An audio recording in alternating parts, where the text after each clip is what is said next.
machine. So you guys are going to be receiving the 3600 in your layaway box. But quickly, I just want to alert you, we do have this machine. It's called a 2400. We do have home care now. And so machine is what will be in the home care. And the reason for that is it's nice and it's small and it's more portable than this machine. The other reason is there's not a lot of alarms that go off on it, and it's super easy to use. You flip it on, it will automatically go to 125 continuous, because that's most commonly prescribed negative pressure setting, and start suctioning. Now, you can change that if they need to, but, and there is a bigger canister that can go on it, but with traveling, it's simpler for me to have this little one. So just wanted to notify you about that. The other plus of this, where was I going with that? Oh, you can have this sometimes in the facility.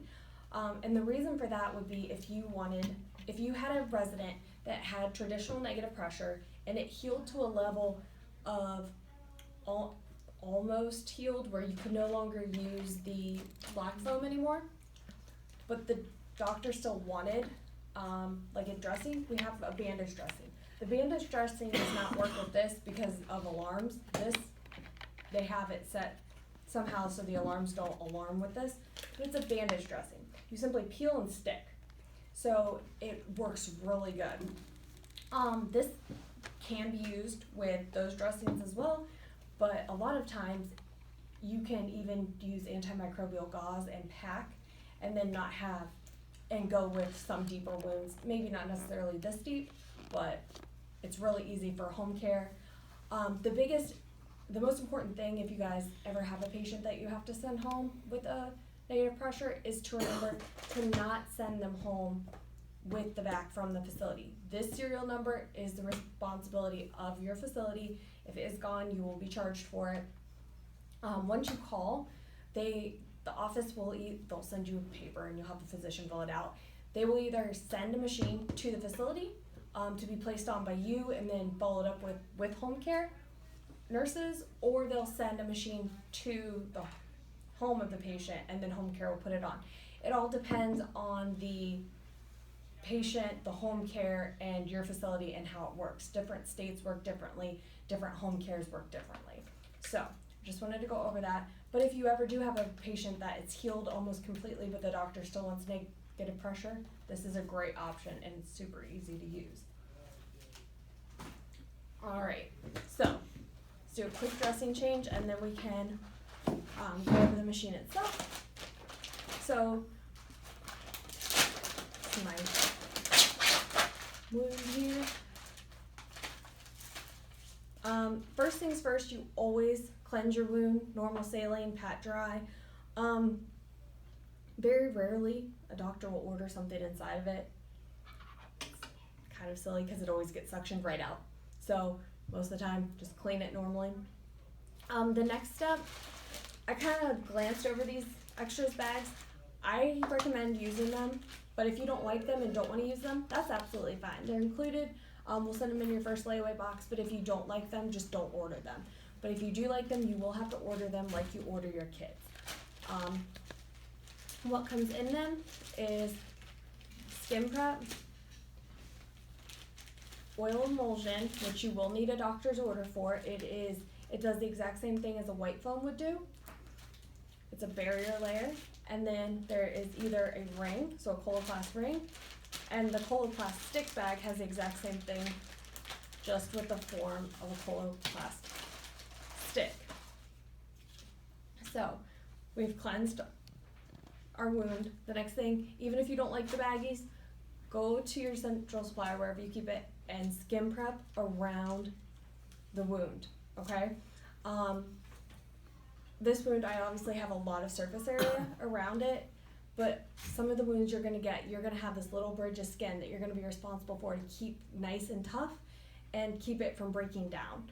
And that's really important because that's all you have, keeping that wound vac sticking, okay? And so it's really important to keep that nice, so we're skin prepped around there. Now, I get a lot of complaints, well not complaints, but a lot of comments that transparent dressing is hard to use.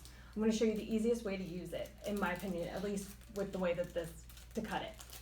keep it folded, and cut right down the middle. I struggled early. Did you? We did. So just cut right down the middle. Okay. Now you have 2 working pieces and the tabs are in the middle. The easiest way is if the tabs are close to the middle. That way you're not going off to one way, and at least I think so. All right. Keep going. Now, I always keep the folded end at the bottom. I think it's easier. I don't know, I don't know, that's just how I do it. And then I'm going to cut strips. And the reason I'm cutting these little like 1 and 1.5 inch strips, that might be bigger, I was never good at industrial arts, is I'm going to frame the wound. And the reason I'm framing the wound is to protect it around again. I want to protect it from the foam. If the foam touches the healthy skin, it will break it down. Within an hour, it will look like a hickey. After that, it starts making more wound. It also can protect from the drainage. If something happens and the pump gets switched off or something like that, that drainage, the foam is not a treatment without the suction. So if that drainage gets on the healthy skin, that can also break it down. So I have these strips. I can put these just directly around here, but if you take it, like once again with the folded end, and just kind of cut a notch, that will line up right along your wound, okay? Now, I will say, I gotta stand up for this. All right, I will say, this is super important, and I'm gonna say this probably a lot. Try to leave the skin at the most neutral position you can. And the reason for that is if you stretch the skin under the transparent dressing, you can end up causing blisters because that dermis and epidermis are rubbing. And I was just at a facility and a man had a blister the size of my fist, like right in his groin area.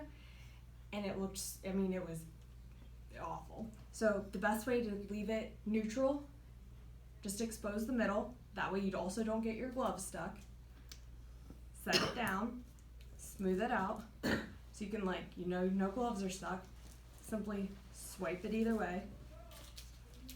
There's the 1, peel off the top layer of the 2, and then 3. And that way you don't get your gloves stuck, you don't get anything, nothing's touching. Now, I can't do anything about the static, but unfortunately that's just gonna happen, so. And then you can change the shape of the the little notch you cut out to depend where you're going to lay it. So once again, just taking off that middle.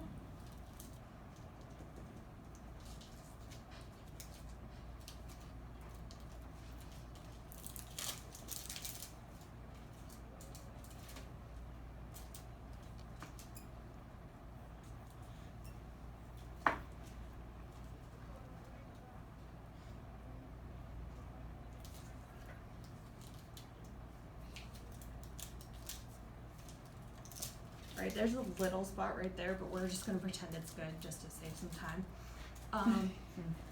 Oh, don't do that on a real patient. I mean, it's smaller than my finger, so. So we've got it going all around. Now, the coloplast. This is my favorite. So basically, these are just helpers. If you have a hard time getting a seal, this will be your best friend. They will cure any holes you have and almost guarantee you a seal if used properly. So, just taking off the packaging.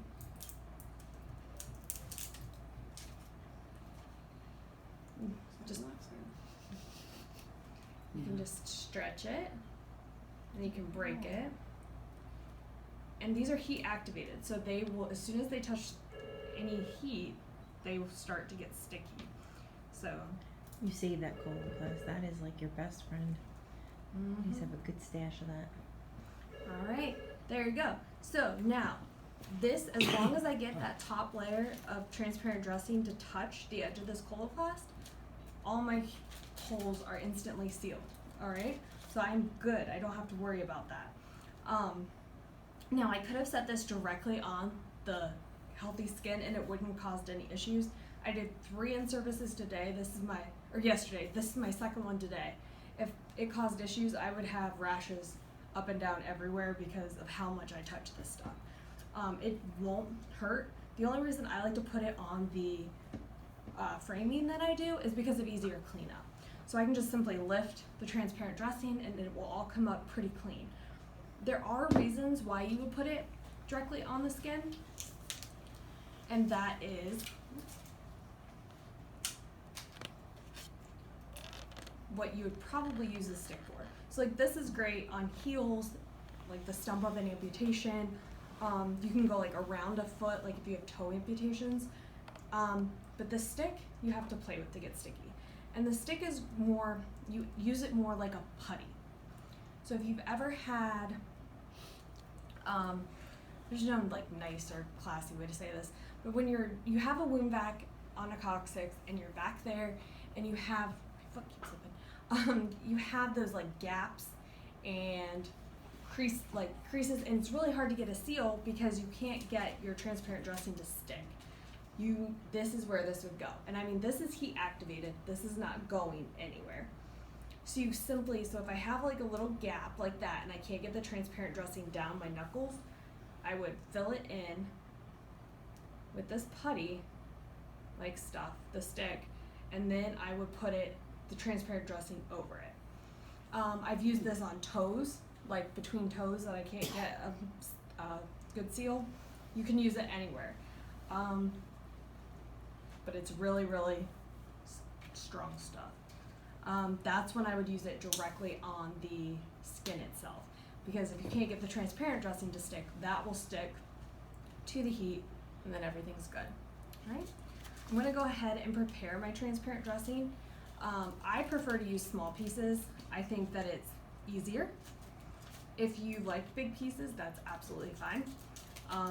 But I think these are easier to do when you're working by yourself and when you're I'm not great with big pieces. I think it causes mistakes. So if you start, all right, so we cut our foam a little bit differently too. They used to teach to just try to cut to that shape, plop that in there, and then or you cut a shape like this and then you put another one on top. But what they found out are people are shaving the sides of the foam to make it fit in there. All manufacturers, no matter who's cutting it or who's making the foam, they make it that density for a reason. They do not want you to shave it because if you do that, then it can collapse. It can cause the wound then to heal closed up at the top and open at the bottom. And we don't want that. We want the wound to heal from the bottom to the top. We want equal negative pressure throughout the entire wound. The easiest way to do that is to cut your foam like a spiral. So if you go in about an inch, go up to the top, and you just kind of cut it like a cinnamon roll.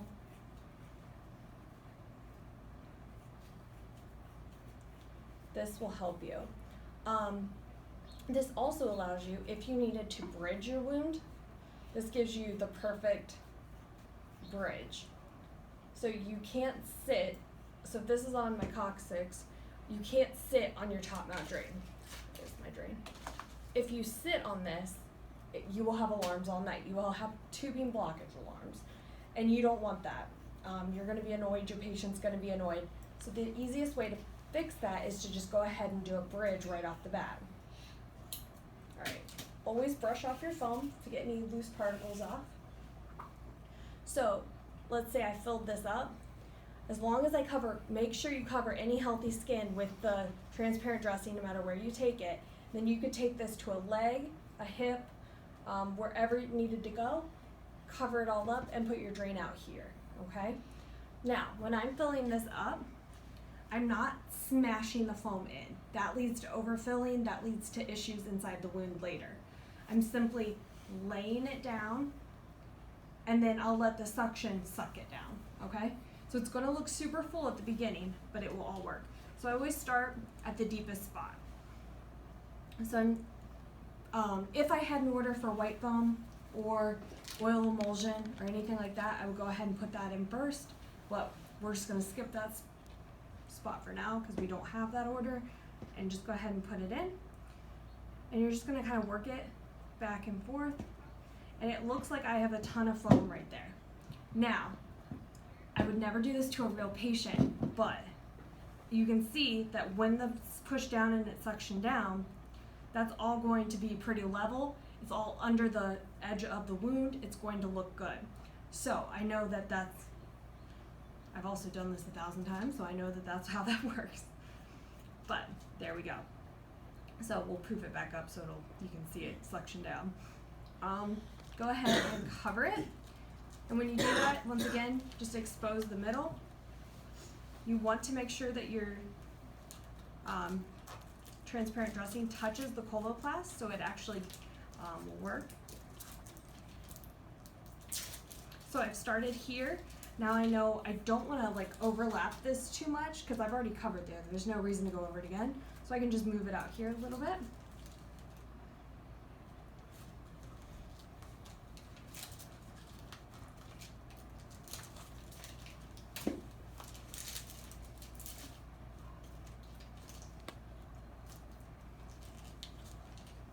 Super easy. Okay, all done.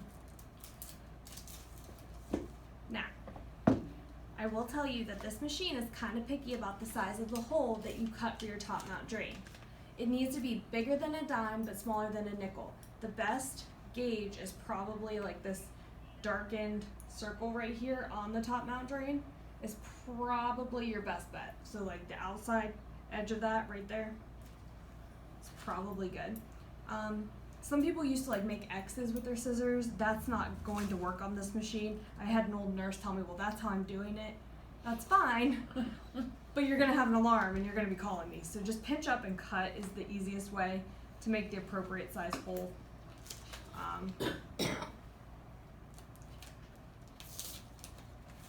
like to cut it before I put it on. Cut what? I cut it before I put it on. Oh. I pick the piece I want to have the hole in it, and I snip it because that way I can fold it in half and cut it, and then I can lay the opposite That over. works too. I just put it, I just like to, if you don't put too many layers, it's real easy to pinch up. But if you cover it too many times, you can get really hard to pinch. Now this piece you have to push down. Some people complain that it's too hard to push on there, but that's so it stays.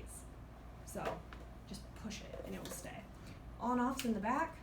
When you flip it on, it's going to take a second to initialize. It'll come on the little green light and it'll say 00 on the screen.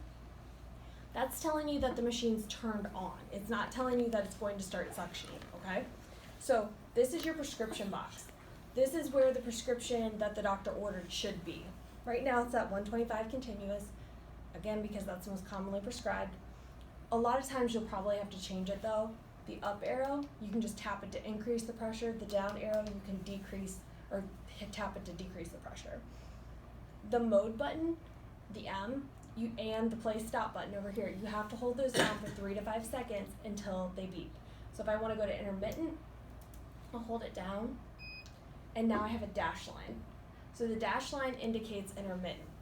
If you ever have a wound that's the dressing is suctioning down for a couple minutes and then popping back up for a couple minutes, it's very likely that somebody accidentally messed with it and it got switched to intermittent. If you hold it down again, now I have that solid line above the 125, that indicates continuous. Yeah, so you always want a solid line if you're on continuous, and most likely most of your wounds are going to be on continuous. The play stop, once again, hold it down for that 3 to 5 seconds. You'll hear that beep. You'll also hear the motor kick on. That's how you know you're playing. Now, if your dressing's like this, just heat up that coloplast, and there it goes.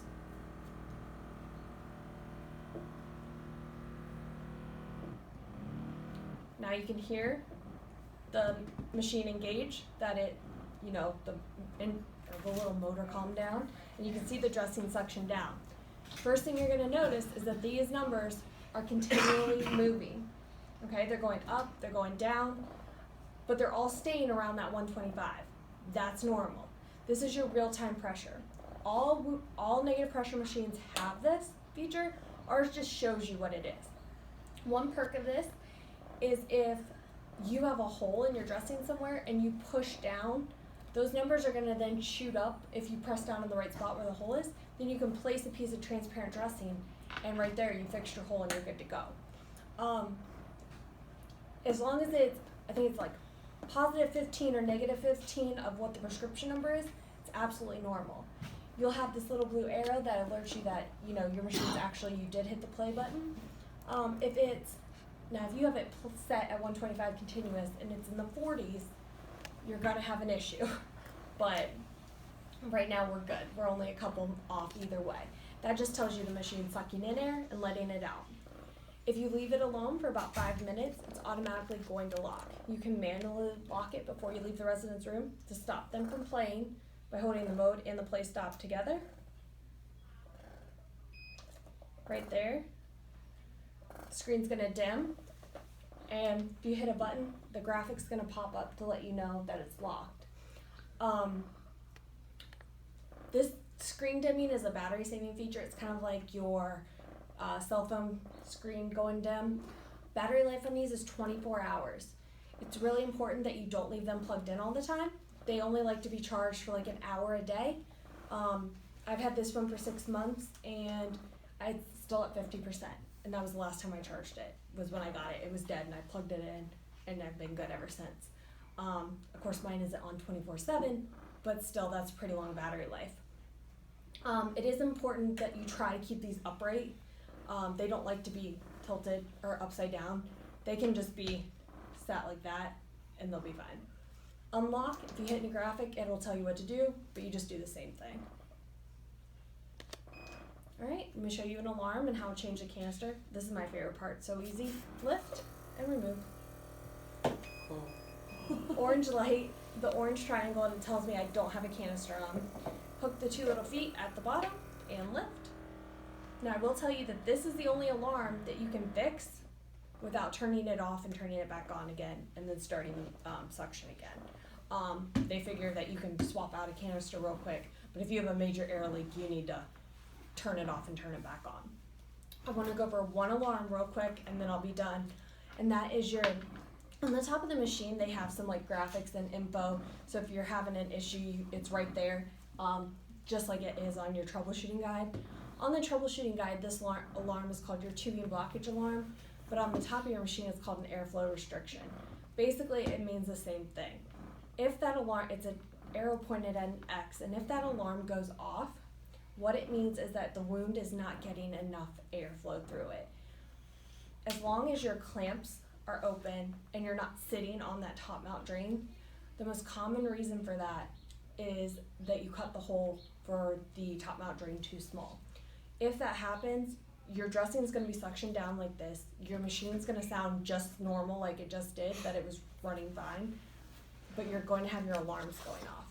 The easiest way to fix this without changing your entire dressing, because nobody wants to do that, is to open this up, let the dressing poof up, okay? Then you can pull this up a little bit. This won't cause any pain to the patient. And just give it a little cut underneath there and pull this off, okay? That will allow you to see the size of the hole that the nurse cut before you, or maybe you cut. Right now I would see that that hole is entirely too small, especially if I had drainage coming through it. The next step I would take, if it was this size, I would try and cut it a little bit bigger, or take some gloves and pull on my hands and pull it bigger, and then open a new kit and put a new top mount drain on. If I did that and it still didn't work, call me. I'll give you guys my card with my phone number on it. There is another dressing technique that we can do without taking any of this off, and it helps to give more surface area and allow more air movement throughout the dressing. And by not changing all this, you're keeping all the skin integrity in good shape. You're saving your time and energy, as well as the patient's time and energy. And that's what's most important. So just give me a call. But 9 times out of 10, just making that hole bigger size will fix all your problems. So, any questions? All right.